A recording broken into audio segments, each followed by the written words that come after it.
Good morning class. कल की explanation videos में हमने हैवी वाटर की जो केमिकल प्रॉपर्टीज़ थी, यानी कि हमारे भारी जल की रासायनिक अभिक्रियाएं एवं उसके उपयोग, ये हमने समझा था। आज का जो हमारा टॉपिक है वो है हाइड्राइड, जो हमारे हाइड्रोजन चैप्टर का लास्ट टॉपिक है। आज के एक्सप्लेनेशन के बाद आपका जो हाइड्रोजन चैप्टर है वो कंप्लीट हो जाएगा। स्टार्ट करते हैं। व्हाट आर हाइड्राइड्स या हाइड्राइड्स क्या होते हैं।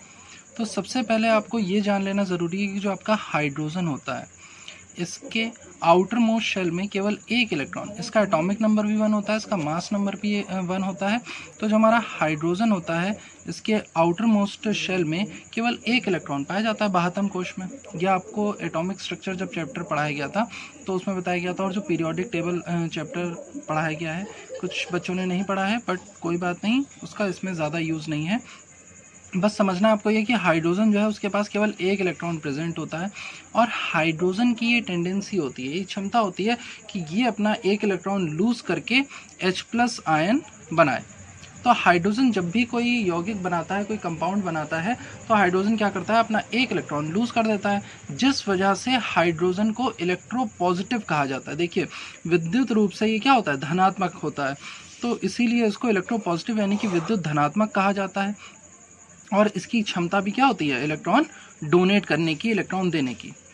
अब जैसे आपने एक कंपाउंड बनाया HCl, हाइड्रोजन क्लोराइड, आपने एक कंपाउंड बनाया, तो इसमें होगा क्या कि हाइड्रोजन और क्लोरीन जब ये कंपाउंड फॉर्म होगा तो हाइड्रोजन जो है क्लोरीन के साथ बंध बनाते समय या बॉन्ड बनाते समय अपना एक इलेक्ट्रॉन क्या कर देता है, रिलीज कर देता है। जब भी आप इन्हें ब्रेक करेंगे तो ये क्या बनाएंगे, H+ और Cl- ये बनता है, जहाँ पर H+ क्या, हाइड्रोनियम आयन, ये हमारा आयन होता है जो धन आवेशित होता है, इलेक्ट्रोपॉजिटिव होता है नेचर में। लेकिन हाइड्रोजन के पास टेंडेंसी जो होती है इलेक्ट्रॉन देने के अलावा इलेक्ट्रॉन लेने की भी होती है, और वो टेंडेंसी हाइड्रोजन के पास कब आती है, तो उसी के ही स्पेशल केस होता है जब हमारे हाइड्राइड जो हैं वो फॉर्म होते हैं। चलिए देख लीजिए, यहाँ पर लिखा भी हुआ है कि strictly speaking the term this term का मतलब जो हाइड्राइड टर्म है, should be applied to compounds of hydrogen with elements which are less electronegative than hydrogen. यानी कि जितने भी ऐसे तत्व होंगे, जितने भी ऐसे एलिमेंट हैं जो हाइड्रोजन से ज़्यादा इलेक्ट्रोनेगेटिव हैं, विद्युत ऋणात्मक हैं, क्योंकि हाइड्रोजन खुद क्या होता है, विद्युत धनात्मक होता है, तो उस कंडीशन में हाइड्रोजन क्या करता है, अपना इलेक्ट्रॉन उन विद्युत ऋणात्मक तत्वों को, उन इलेक्ट्रोनेगेटिव एलिमेंट्स को डोनेट कर देता है। लेकिन हाइड्रोजन कभी भी अगर ऐसे एलिमेंट्स, ऐसे तत्वों के साथ बॉन्ड बनाए, ऐसे तत्वों के साथ यौगिक बनाए जिनकी विद्युत ऋणात्मकता हाइड्रोजन से कम हो, यानी कि जिनकी इलेक्ट्रोनेगेटिविटी हाइड्रोजन से कम होगी, जब उन एलिमेंट्स की इलेक्ट्रोनेगेटिविटी हाइड्रोजन से कम होगी तो ऑटोमेटिकली उनकी जो इलेक्ट्रोपॉजिटिविटी है वो हाइड्रोजन से क्या हो जाएगी, ज़्यादा हो जाएगी। जिन्होंने पीरियोडिक टेबल नहीं पढ़ी है, मैं उन्हें बता देता हूँ शॉर्ट में कि इलेक्ट्रोपॉजिटिविटी और इलेक्ट्रोनेगेटिविटी का मतलब क्या होता है। इलेक्ट्रोपॉजिटिविटी, या जिसे हिंदी में कहते हैं विद्युत धनात्मकता, इसका मतलब होता है किसी भी तत्व द्वारा, किसी भी परमाणु द्वारा, यानी किसी भी एटम द्वारा इलेक्ट्रॉन देने की क्षमता। जब भी कोई एटम, कोई परमाणु इलेक्ट्रॉन देता है तो उस पर धन आवेश आ जाता है, उस पर पॉजिटिव चार्ज आ जाता है, और वो एक विद्युत धनात्मक परमाणु बन जाता है, एक इलेक्ट्रो पॉजिटिव एटम बन जाता है। इसीलिए उसकी टेंडेंसी क्या होती है, इलेक्ट्रॉन देने की। और ऐसे सारे परमाणु या ऐसे सारे एटम्स जिनकी क्षमता होती है इलेक्ट्रॉन लेने की, तो जब वो एक इलेक्ट्रॉन ले लेंगे तो उन पर क्या आ जाएगा, एक नेगेटिव चार्ज आ जाएगा, यानी कि ऋण आवेश आ जाएगा, तो उनको कहा जाता है इलेक्ट्रोनेगेटिव एलिमेंट्स, यानी कि विद्युत ऋणात्मक तत्व या विद्युत ऋणात्मक परमाणु। तो ये थे हमारे इलेक्ट्रोपॉजिटिव और इलेक्ट्रोनेगेटिव। तो हमारा हाइड्रोजन नॉर्मल कंडीशन में, यानी कि साधारण जब कंडीशंस होती हैं तो हाइड्रोजन क्या करता है, इलेक्ट्रॉन दे करके विद्युत धनात्मक आयन बनाता है, इलेक्ट्रोपॉजिटिव एटम बनाता है। लेकिन स्पेशल केस में जब भी आपका हाइड्रोजन किसी धातु के साथ, धातु कौन सी, आपने अपने पीरियोडिक टेबल में 2 लाइन इस तरह से आप देखिए, जिन्होंने नहीं भी पढ़ा है पीरियोडिक टेबल चैप्टर तो भी उठा करके देखेंगे, तो इस तरह से एक रो, ये जो 2 आपके रोज पाई जाती हैं, इन रोज में पहली रो होती है एल्कली मेटल की, यानी कि क्षार धातुओं की, और दूसरी होती है एल्कलाइन अर्थ मेटल्स की, यानी कि क्षार मृदा धातुओं की। ये दोनों जो हमारे रोज हैं, जो हमारे ऊर्ध्वाधर स्तंभ आप देखेंगे, इनमें जितने भी तत्व आते हैं वे सारे के सारे बहुत अच्छे धातु माने जाते हैं और ऐसे धातुएं माने जाते हैं जिनकी विद्युत धनात्मकता यानी कि इलेक्ट्रोपॉजिटिविटी सबसे ज़्यादा होती है। इवन इनकी इलेक्ट्रोपॉजिटिविटी जो आपका हाइड्रोजन है उससे भी क्या होती है, ज़्यादा होती है। तो जब भी इन दोनों सीरीज़ में यहाँ पर और यहाँ पर, मैं बता देता हूँ यहाँ पर कौन से पाए जाते हैं, आपको याद दिला देता हूँ। लिथियम, सोडियम, पोटेशियम, लीना करे रब से फरियाद, ये मैंने फॉर्मूला बताया था। और सेकंड रो में पाया जाता था बेरिलियम, मैग्नीशियम, बेटा मांगे कार स्कूटर बाबा राजी, यानी कि बेरिलियम है, मैग्नीशियम है, कैल्शियम है, स्ट्रॉन्सियम है, ये आपका पाया जाता था सेकंड रो में। तो ये जो आपके एलिमेंट्स होते हैं, जो एटम होते हैं, ये क्या होते हैं, बहुत अधिक विद्युत धनात्मक होते हैं, बहुत ज़्यादा इलेक्ट्रोपॉजिटिव होते हैं। तो जब आप क्या करेंगे, सोडियम के साथ हाइड्रोजन का बॉन्ड बनाएंगे तो होना क्या चाहिए था कि हाइड्रोजन एक इलेक्ट्रॉन लूज करके सोडियम को दे देता, लेकिन ऐसा यहाँ पर नहीं होगा। यहाँ पर क्योंकि सोडियम क्या है, हाइड्रोजन से ज़्यादा विद्युत धनात्मक है, तो उस कंडीशन में सोडियम अपना इलेक्ट्रॉन किसे दे देता है, हाइड्रोजन को, जिस वजह से हाइड्रोजन स्पेशल केस में क्या बनाता है, H- बनाता है, और सोडियम जो है वो क्या बनाता है, Na+ बनाता है। बाकी हर जगह आप क्या देखेंगे, जो हाइड्रोजन है वो H+ बनाता है, लेकिन यहाँ हाइड्राइड के स्पेशल केस में हाइड्रोजन जो है वो H- आयन का निर्माण करता है। इसीलिए इन स्पेशल ऑर्गेनिक कंपाउंड्स को, इन यौगिकों को क्या कहा जाता है, हाइड्राइड कहा जाता है। ये 6 मिनट में मैंने सिर्फ आपको हाइड्राइड क्या होते हैं वो समझाया है। अब बाकी क्योंकि इसके आगे का जो टॉपिक है वो इतना ज़्यादा इंपॉर्टेंट नहीं है, मेन जो था आपका यही था कि हाइड्राइड्स एक्चुअली में होते क्या हैं, उन्हें समझना, और ये बनते कैसे हैं।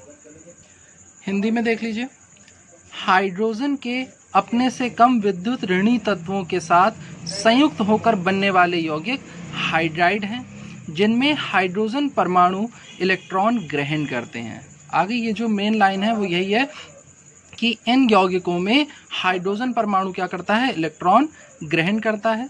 इनका जो सामान्य सूत्र होता है वो होता है MHx या M⁴ एंड H⁴n। यहाँ पर M का मतलब जो है मेटल यानी कि धातु से होगा, और हाइड्रोजन H जो है वो आपका हाइड्रोजन है। तो मेटल के हाइड्राइड यानी कि धात्विक हाइड्राइड बनते हैं। तो हाइड्राइड्स क्या हो गए, हाइड्राइड्स हाइड्रोजन द्वारा बनाए गए ऐसे यौगिक या ऐसे कंपाउंड जिनमें हाइड्रोजन क्या करता है, अपने साथ वाले एटम से, अपने साथ वाले परमाणु से इलेक्ट्रॉन ग्रहण करके H- आयन का निर्माण करता है, H- आयन का फॉर्मेशन करता है। तो ये थे हमारे hydride. Now come to the types of hydride. ये जो हमारे हाइड्राइड होते हैं कितने प्रकार के होते हैं, तो कह रहे हैं मेनली 4 प्रकार के होते हैं, और डिपेंड किस पे करते हैं, बंध की प्रकृति तथा गुणों के आधार पर, यानी कि इनकी जो प्रॉपर्टीज़ होती हैं और जो बॉन्ड बना रहे हैं उसके नेचर के बिहाव पर आपके 4 मेन टाइप के जो है हाइड्राइड आपको पढ़ने हैं। सबसे पहला है आयनिक, दूसरा है सहसंयोजी जिसे इंग्लिश में कहते हैं कोवेलेंट, धात्विक जिसे हम मेटेलिक कहते हैं, और बहुलकी यानी कि पॉली एटॉमिक। बात करते हैं सबसे पहले आयनिक हाइड्राइड की, क्या होते हैं, कैसे बनते हैं। तो ये हाइड्राइड विद्युत धनी धातुएं, विद्युत धनी का मतलब इलेक्ट्रोपॉजिटिव मेटल्स, जैसे क्षार धातुएं तथा क्षारीय मृदा धातुएं बनाती हैं। आगे बात मैंने अभी आपको बताया था, क्षार धातुएं यानी कि अल्कली मेटल्स, और क्षारीय मृदा धातुएं यानी कि अल्कलाइन अर्थ मेटल्स। लेकिन इनमें भी किनको छोड़कर, बेरिलियम और मैग्नीशियम को छोड़कर, क्योंकि इनका साइज जो होता है वो बहुत छोटा होता है, इस वजह से ये इलेक्ट्रॉन जल्दी दे नहीं पाते हैं। इस वजह से बेरिलियम और मैग्नीशियम को छोड़कर बाकी जितने भी आपकी क्षार धातुएं और क्षारीय मृदा धातुएं होती हैं वे सभी हाइड्रोजन के साथ मिलकर के क्या बनाती हैं, आयनिक हाइड्राइड का निर्माण करती हैं। इन यौगिकों में हाइड्रोजन परमाणु इलेक्ट्रॉन ग्रहण करके H- आयन बनाता है। रिएक्शन क्या होगी, जैसे हमने लिथियम ले लिया, तो लिथियम हाइड्रोजन के साथ रिएक्शन करेगा और क्या बना लेगा, लिथियम हाइड्राइड। रिएक्शन कितने टेम्परेचर पे हो रही, 873 केल्विन। हाई टेम्परेचर पर यानी उच्च ताप पर जब भी आप क्या करेंगे, अपने धातु को हाइड्रोजन के साथ गर्म करेंगे तो उस धातु का हाइड्राइड यानी कि उस मेटल का हाइड्राइड फॉर्म हो जाएगा। सोडियम है, हाइड्रोजन के साथ रिएक्शन कर रहा है, क्या बना रहा है, सोडियम हाइड्राइड बना रहा है। इस पॉइंट में आपको ये बताया जाएगा कि जो आपकी क्षार धातुएं होती हैं यानी या फिर क्षार मृदा धातुएं हैं, आपकी जो एल्कली मेटल्स हैं, एल्कलाइन अर्थ मेटल्स हैं, lithium, sodium, potassium, rubidium, caesium, ये आपके एल्कली मेटल होते हैं, क्षार धातुएं होती हैं। कैल्शियम, स्ट्रोंसियम, बेरियम, ये आपकी क्षारीय मृदा धातुएं, एल्कलाइन अर्थ मेटल्स हैं। इनमें मैंने बेरिलियम और मैग्नीशियम पहले बता दिया है कि नहीं प्रेजेंट होंगे, तो इनके नंबर के हिसाब से या इनके एटॉमिक स्ट्रक्चर के अकॉर्डिंग इनकी जो रिएक्टिविटी होगी, इनकी जो क्रियाशीलता होगी, वो यहाँ पर दर्शाई गई है। ग्रेटर देन का साइन तो आपको पता ही है क्या होता है, ग्रेटर देन का साइन होता है। तो इससे पता चल रहा है कि जो लिथियम हाइड्राइड होते हैं उनकी क्रियाशीलता सबसे अधिक होती है और इनका स्थायित्व यानी कि इनकी जो स्टेबिलिटी होती है वो सबसे स्ट्रांग होती है। लिथियम हाइड्राइड से कम स्टेबिलिटी, कम स्थायित्व किसका होगा? सोडियम हाइड्राइड का। उससे भी कम पोटेशियम, उससे भी कम रुबिडियम, और सबसे कम स्टेबिलिटी जो होती है वो होती है सीजियम हाइड्राइड की। स्टेबिलिटी का मतलब होता है या स्थायित्व का मतलब यहाँ पर है कि जब भी आप इन्हें इनके आयनों में तोड़ने की कोशिश करेंगे, इनके आयंस में इन्हें ब्रेक करने की कोशिश करेंगे, तो सबसे पहले कौन सा आयन ब्रेक होगा? तो सबसे पहले कौन सा ब्रेक हो जाएगा? Caesium hydride. उसी तरह से एल्कलाइन अर्थ मेटल्स में सबसे स्ट्रांग होता है कैल्शियम हाइड्राइड, फिर उससे स्ट्रांग स्ट्रोंसियम हाइड्राइड और उससे स्ट्रांग बेरियम हाइड्राइड। तो ये थे हमारे आयनिक हाइड्राइड। इनकी केमिकल प्रॉपर्टीज़ की बात करें तो जितने भी हमारे आयनिक हाइड्राइड होते हैं वो क्या करते हैं? वायु की क्रिया से ये ऑक्सीकृत हो जाते हैं। तो आपके मेटल हाइड्राइड जो है वो वायु से क्रिया करके यानी कि ऑक्सीजन से रिएक्शन करके क्या हो जाते हैं? ऑक्सीडाइज हो जाते हैं, ऑक्सीकृत हो जाते हैं। यानी हाइड्रोजन आपका निकल जाएगा और ऑक्सीजन जुड़ जाएगा। तो मेटल हाइड्राइड जो धात्विक हाइड्राइड है वो मेटल ऑक्साइड में कन्वर्ट हो जाते हैं। कब?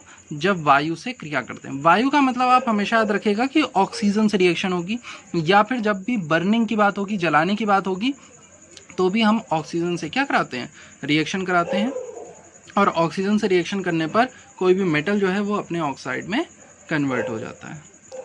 सेकेंड रिएक्शन है मेटल हाइड्राइड की जल से क्रिया यानी कि वाटर से रिएक्शन।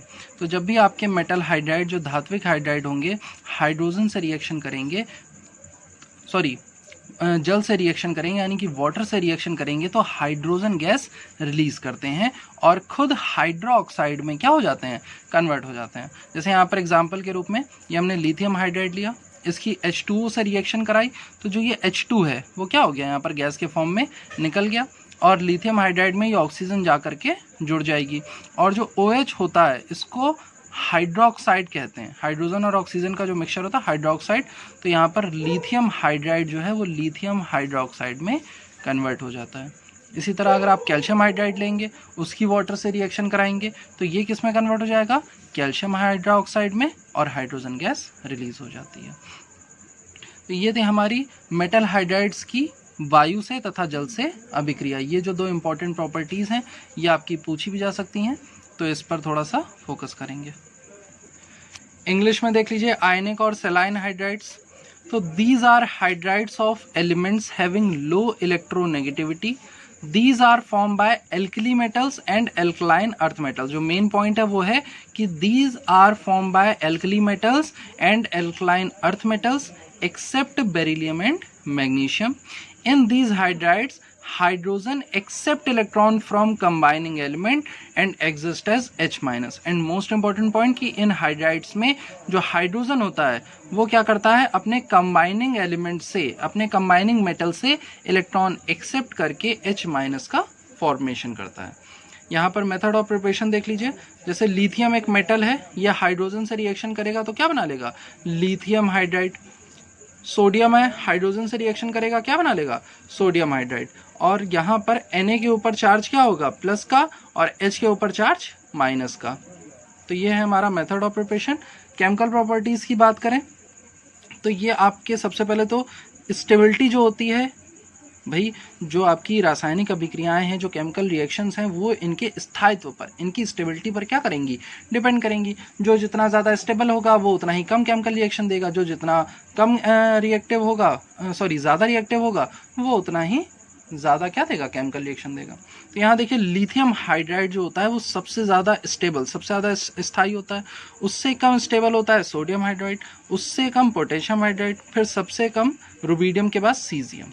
तो सीजियम हाइड्राइड जो होता है वो सबसे कम स्टेबल माना जाता है और ये अपने आयंस में सबसे पहले क्या हो जाएगा, ब्रेक हो जाएगा। एल्कलाइन अर्थ मेटल्स में बेरिलियम और मैग्नीशियम रिएक्शन देते नहीं है और जो कैल्शियम, स्ट्रोंशियम और बेरियम है उनमें से सबसे ज़्यादा स्टेबल होता है कैल्शियम हाइड्राइड और सबसे कम होता है बेरियम हाइड्राइड। नेक्स्ट पॉइंट है action of air on metal hydride. जो आपके ये मेटल हाइड्राइड है, जो धात्विक हाइड्राइड है, इन पर वायु का क्या असर होता है, एयर का क्या इफेक्ट पड़ता है। तो एयर का इफेक्ट ये पड़ता है कि ये मेटल हाइड्राइड ऑक्सीजन के साथ रिएक्शन करके मेटल ऑक्साइड में कन्वर्ट हो जाते हैं एंड वाटर निकल जाता है। ये रिएक्शन जो होती है स्पॉन्टेनियस और रूम टेम्परेचर पे होती है। स्पॉन्टेनियस माने अपने आप सोडियम हाइड्राइड है, आप खुले में रख दीजिए, वो अपने आप ऑक्सीजन से रिएक्शन करके क्या बना लेगा, सोडियम ऑक्साइड बना लेगा। Next, action of water. तो मेटल हाइड्राइड जो होते हैं वो वाटर के साथ रिएक्शन करके क्या बनाते हैं, मेटल हाइड्राइड जो मेटल हाइड्राइड है वो वाटर से रिएक्शन करके मेटल हाइड्रोक्साइड में कन्वर्ट हो जाते हैं और हाइड्रोजन गैस रिलीज करते हैं। सेकंड है हमारा कोवेलेंट और मॉलिक्यूलर हाइड्राइड्स। कोवेलेंट वर्ड का मतलब होता है कि ये जो आपका कंपाउंड है या इस तरह के जो यौगिक होते हैं ये ऐसे तत्वों के बीच में या ऐसे एटम्स और परमाणुओं के बीच में बनते हैं जिनकी वैलेंसी लगभग क्या होती है, एक समान होती है। वैलेंसी आपको 10th में पढ़ाई गई होगी, नहीं अगर पढ़ाई गई तो याद दिला देता हूँ। वैलेंसी का मतलब होता है कि कोई भी जो एटम होता है, जैसे सपोज सोडियम एटम है, सोडियम एटम का एटॉमिक नंबर 11 होता है, ठीक है। 11 एटॉमिक नंबर होने के बाद जो आप इसका इलेक्ट्रॉनिक कन्फिग्रेशन करते हैं तो 1s2 2s2 2p6 इस तरह से इलेक्ट्रॉनिक कन्फिग्रेशन करते हैं। और आपने एक इलेक्ट्रॉनिक कन्फिग्रेशन पढ़ा होगा 2,8 या 2,6 2,8,4 2,8,7, ये आपको इलेक्ट्रॉनिक कन्फिग्रेशन पढ़ाया जाता है। तो सोडियम धातु का जो इलेक्ट्रॉनिक कन्फिग्रेशन होता है वो होता है 2,8,1 का। तो इसके आउटर मोस्ट शेल में कितने इलेक्ट्रॉन होते हैं, एक, यानी कि बाह्यतम कोश में एक इलेक्ट्रॉन उपस्थित होता है। तो वैलेंसी, जिसे हिंदी में संयोजकता भी कहते हैं, ये क्या होती है, ये इसकी दो डेफिनेशन है। सबसे पहली डेफिनेशन ये कि किसी भी एलिमेंट के बाह्यतम कोश में, यानी किसी भी तत्व के बाह्यतम कोश में आउटर मोस्ट शेल में जितने इलेक्ट्रॉन उपस्थित होते हैं, जितने इलेक्ट्रॉन प्रेजेंट होते हैं, वही उस तत्व की क्या हो जाती है, वैलेंसी हो जाती है, वही उस एलिमेंट की वैलेंसी हो जाती है। लेकिन मॉडर्न डेफिनेशन ये कहती है कि किसी भी एलिमेंट को अपना ऑक्टेट कंप्लीट करने के लिए, अष्टक को पूर्ण करने के लिए, अष्टक का मतलब होता है बाह्यतम कोश में 8 इलेक्ट्रॉनों का उपस्थित होना, आउटर मोस्ट शेल में 8 इलेक्ट्रॉन्स का प्रेजेंट होना। तो किसी भी एलिमेंट को अपना ऑक्टेट कंप्लीट करने के लिए, अपने अष्टक को पूर्ण करने के लिए जितने इलेक्ट्रॉन देने पड़े या जितने इलेक्ट्रॉन लेने पड़े, किसी दूसरे परमाणु से जितने इलेक्ट्रॉन किसी को देने पड़े या किसी से लेने पड़े, उन इलेक्ट्रॉनों की संख्या, उन इलेक्ट्रॉनों का नंबर से ही क्या कहलाता है, वैलेंसी यानी कि संयोजकता कहलाती है। तो सोडियम के केस में आप अगर देखें तो इसके पास बाह्यतम कोश में 1 इलेक्ट्रॉन है, तो या तो ये 7 इलेक्ट्रॉन ले ले, जो कि क्या है, मुमकिन नहीं है, मुश्किल है भाई, कौन देगा 7 इलेक्ट्रॉन, किसी को दे देगा कोई है। या फिर दूसरा ऑप्शन ये कि अपना 1 इलेक्ट्रॉन क्या कर दे दे। जैसे ही ये 1 इलेक्ट्रॉन दे देगा तो इसका बाह्यतम कोश क्या बचेगा, ये दूसरा वाला, और यहाँ पर आपके पहले से ही 8 इलेक्ट्रॉन प्रेजेंट है। तो यहाँ पर सोडियम को अपना ऑक्टेट कंप्लीट करने के लिए कितना इलेक्ट्रॉन देना पड़ता है, 1 इलेक्ट्रॉन देना पड़ता है, इसलिए सोडियम की वैलेंसी कितनी होती है, 1 होती है। तो ये थी आपकी वैलेंसी या फिर संयोजकता। ये बतानी इसलिए पड़ी क्योंकि नेक्स्ट जो हमारा टाइप है वो है कोवेलेंट या सह संयोजक हाइड्राइड। कोवेलेंट हाइड्राइड उन्हें कहते हैं, या ये ऐसे परमाणुओं के बीच बनते हैं जिनकी जो वैलेंसी होती है, जिनकी संयोजकताएं लगभग समान होती हैं। देख लेते हैं क्या होते हैं। तो these hydrides are formed mainly by P block elements except noble gases. इस तरह के जो हाइड्राइड होते हैं मुख्यतः जो हमारे पी ब्लॉक के तत्व होते हैं उनके द्वारा बनाए जाते हैं। किसको छोड़कर, जो नोबल गैसेज हैं, जो अक्रिय गैसें हैं, helium, neon, organ, krypton, xenon, radon, इनको छोड़ करके। सम एस ब्लॉक एलिमेंट्स, कुछ एस ब्लॉक के तत्व जैसे बेरिलियम और मैग्नीशियम, ये भी ये हाइड्राइड नहीं बनाते हैं, तो हमें पहले से ही पता है। These hydrides usually consist of discrete covalent molecules held together by weak van der Waals forces. Discrete मतलब कि ऐसे molecules या ऐसे covalent molecules जिनकी वैलेंसी क्या होगी, लगभग समान होगी, और ये एक दूसरे से एक दुर्बल van der Waals बल के कारण आपस में क्या होते हैं, जुड़े होते हैं। मतलब यहाँ पर जो मॉलिक्यूल्स होंगे, जो परमाणु या जो अणु होंगे, वो आपस में स्ट्रॉन्ग फोर्स से ना जुड़कर वीक फोर्स ऑफ अट्रैक्शन से, यानी कि दुर्बल बल से आपस में जुड़े होते हैं। इससे रिलेटेड बाकी जो एक्सप्लेनेशन है वो हम कल की वीडियो में समझेंगे। आज आपको जो है हाइड्राइड्स क्या होते हैं और साथ में जो आयनिक हाइड्राइड थे और उनकी केमिकल प्रॉपर्टीज़, इतना ही आपको समझना है। कोई पॉइंट अगर नहीं समझ में आए तो पूछ लेंगे, कुछ भी गलत ना कॉपी करेंगे ना गलत समझेंगे। Okay class, thank you.